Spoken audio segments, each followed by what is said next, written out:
Let's bring in the IRS agent's attorney, Mark Lytle. Mark, thanks for being here. Brett, thanks for having me. First of all, why is your client not coming forward publicly? Why can't we know who he is? So, Brett, great question. There are laws in place, federal laws that protect the privacy of taxpayers and taxpayer information. They're very specific about what can be said and what can't be said and under what circumstances that can take place. My client wants to specifically follow those laws, and they involve certain procedures. In particular, when approaching Congress, there's only specific committees that are allowed or that are empowered to grant this authority for a whistleblower to come forward to talk about taxpayer information. So when someone says maybe this is politically motivated, how do you respond to that? Well, I can say we are not able to talk about any particular cases, and there's no, my client wants to come forward. He's not a political person. He's not a social media person. He's not coming here with a political agenda. He's been at the IRS for a long time. He's been at the IRS for more than 10 years, and now he's a supervisory special agent. He's been trusted at the IRS. He's actually been trusted as an assistant special agent in charge in other cities and trusted with international investigations and working with other countries' tax enforcement bureaus. You sent this letter to the Senate, the Finance and Ranking of the Finance Committee, Judiciary, both, Whistleblower Protection and Chuck Grassley, also to the House, Ways and Means Chairman, the Ranking, Jim Jordan, Jerry Nadler, and Judiciary. And in it, it says that your client has information that contradicts sworn testimony to Congress by senior political appointee, failure to mitigate clear conflicts of interest and ultimate disposition of this case that you're talking about, and examples of preferential treatment in politics improperly infecting decisions as laid out in this letter. Is there documentation to support this, not just someone saying, this is what I saw, but actual documentation? Yes, Brett. So my client's a career law enforcement officer who is respected within the IRS, and he teaches other agents how to properly do investigations. He knows when to spot when when investigative steps aren't done in the traditional way to get at the truth.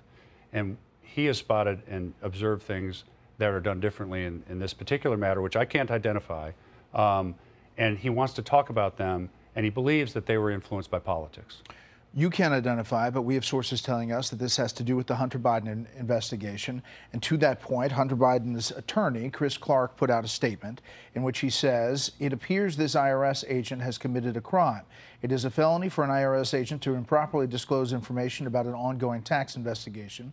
The IRS has incredible power, and abusing that power by targeting, embarrassing, or disclosing information about a private citizen's tax matters undermines Americans' faith in the federal government. Unfortunately, that is what has happened and is happening here in an attempt to harm my client. You know, it's really unfortunate that that statement was made. Mr. Clark made that statement. My client wrestled with whether or not to come forward. He had a lot of sleepless nights about coming forward with this. At the end of the day, he decided that he could not live with himself if he stayed quiet and said nothing. So he's coming forward, but he knows that he's going to be attacked. And, you know, really, attacks like this are kind of what he was worried about. But he wants to come forward, tell the truth.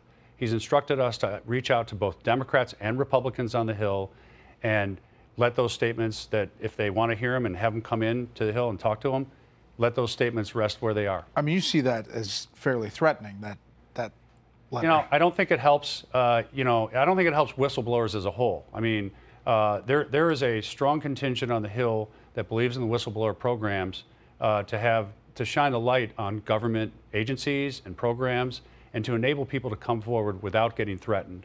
And it's unfortunate that that statement was made. You mentioned Democrats and Republicans. Both were asked about it today. Here's some sound from a couple of them.